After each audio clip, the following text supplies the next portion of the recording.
Good morning, Farmer Joe here from Farmer Joe Kids TV. We were all told growing up that breakfast is the most important meal of the day.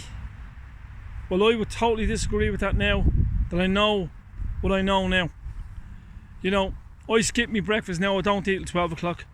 I wake up, I don't be hungry in the morning. But they have your programme to eat straight away. And everybody has your programme to eat a certain type of food, either a cereal or cup of coffee, bit of toast. You go in, look, I've gone a different way now and it's worked very well for me. Anyone that's going on an intermittent fast, skip your breakfast, have your meal at 12 o'clock. You'll feel the full benefit of the whole thing. If you're getting up in the morning, everyone's getting up dehydrated. Have a glass of hot water, a bit of sea salt, and you'll feel absolutely amazing. Even if you're going to work, have your lunch at lunchtime, you'll feel amazing.